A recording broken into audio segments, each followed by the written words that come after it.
So the Mongol Rally started about 10 years ago now, I believe, and it was originally just a couple of guys who wanted to do something a bit different. They got old crappy cars and they drove, and almost sort of to see how far they could get.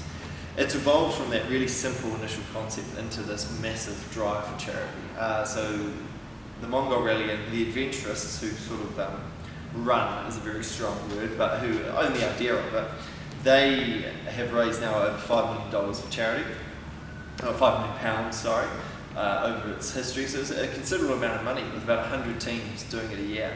But there's no, there are three rules with the Mongol Rally. One of them is you've got to do it for charity. You've got to raise minimum £1,000 for charity. The other one is the car has to cost less than £500 and be under 1.2 litres. And the third one is there are no rules. So there is no help, there is no organisation, there's no assistance, nothing, zilch. There's a start line and there's a finish line that's open for about a month in a car lot somewhere in Ulan-Ude, and that's it. That's all the support you get. So it's really quite interesting. You have about 100 odd teams do it every year, and you'll all line up in Goodwood Raceway in Chichester in southwest England. You wave the checkered flag, you do a lap around the course, you drive out the front door, and that's it, you've started. Some teams you'll convoy for a little bit, you'll meet in border crossings in Tajikistan, and other teams you'll never see, not for the life of you. So, preparation, not a huge amount. No, there's been a significant amount, but a lot of it is actually been trying to plan for the unknown. So we can bring as many spare parts as we can fit onto our roof racks. We can get as many first aid kits as we could possibly imagine. But a lot of the trip is, there is no road, there is no map. So we don't even have our route planned from England to Turkey. We don't. We've decided we're going to leave that completely on a whim, and we'll just drive and point the car sort of somewhere in an easterly direction and go for it. Post Turkey to Mongolia, is a little bit varied just because of border crossings, and we have visas that have certain entry and exit dates, and so that can dictate. But you're also faced with the challenge of, okay, we've got to be in Mongolia, entering Mongolia by I believe it's August 26th. We have to have made our first entry, which we will do. But what if your car breaks down a day or two drive away, and you've got to get out of Russia into Mongolia? What do you do? It has been known to hire a tow truck driver to pick up your car, drive it to the border, push it across the border line, get another tow truck to pick it up on the other side and take it into the town and somehow get it fixed. So there's only so much prep you can do that can prepare you for a situation like that. Fortunately, we've managed to find two Ford Fiestas in the UK, a model 2000 and a 2001, both completely identical colours, engines, fit out, manuals, everything. And so we're sort of hoping that with two of identical cars, if one of them breaks down, we can sort of spot the difference. We can go, right, this one's working and this one's not. What's different? That's also almost the extent of our mechanical knowledge as well. Mixed messaging. So, funnily enough, when we sort of started planning the trip almost 18 months ago, some of our family members didn't even believe we were going to do it. They thought, look, great, cool idea, sure. Yeah, let us know that it doesn't happen. Fast forward 12 months, here we are, and it's working, it's going, we're doing it. So we've surprised a lot of them, put it that way. But look, they're all very, very keen and on board. We actually interviewed a few of them for a video on Facebook, and their reactions are priceless. I think we've managed to probably hide a lot of the truth from them, and I think that's for safety reasons as opposed to anything. We've had a conversation with people at MFAT about terrorism and what happens if you're kidnapped.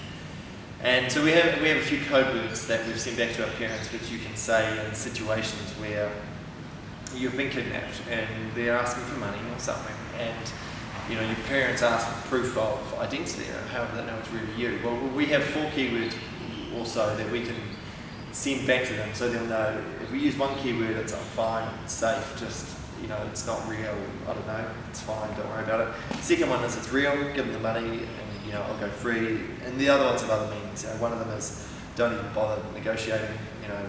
It's all over. Just move on, goodbye, sort of thing. So that stuff's really real. And when you've sort of got that coming from a fairly senior, ex-diplomat, it sobers you up a little bit. But so we're keeping everyone sane by avoiding Afghanistan in particular, and Syria, and also the eastern side of Turkey, and the southern side of Tajikistan and Kyrgyzstan. So, a lot of the other countries, though, are very safe. So, biggest challenges will definitely be personal space. We've got 2 small cars and 4 probably slightly larger than average blokes in each of those cars. I remember there's going to be moments when we hate each other. I'm absolutely certain. We're all best mates, and we all know each other now, and we're going to know each other a lot better by the end of it. And look, there'll be trying moments, I think, from that perspective. Absolutely. And I would say that the mechanical is going to be the biggest issue. These cars aren't designed to do this journey in the slightest. This was not the intent of the Ford designers and manufacturers over in Detroit. It was not on the top of their list. So that'll be fine. Other than that, we have general day-to-day issues, like what do 8 people eat for dinner in the middle of Mongolia, where you haven't seen a supermarket for the last month. So a lot of things like that. I think these sort of day-to-day issues, hygiene, like what do you showers, I don't know. There's a lot of things like that we're trying to gloss over. A lot of our sort of ethos is we're never going to be 100% prepared, so let's not worry too much about being 100% prepared. There are things we're going to do. We're going to chuck roof racks on the car, we'll have jerry cans, we'll have all the sort of basic mechanical tools, we'll have emergency water, we have a sat nav that we're going to, we'll be pinging our location live feed whenever we get to connectivity points. And we can turn it on and we can look at the map if we're really lost. But we're getting paper maps for everywhere along the way. We're just, a lot of it will be on a whim. Where do you want to go? We want to go and see this. Okay, we're going to go to Dracula's Castle in Romania because it seemed like a cool idea. So we've planned it, we've got it. So a lot of logistics. Logistics is an absolute nightmare. And there's no way around that.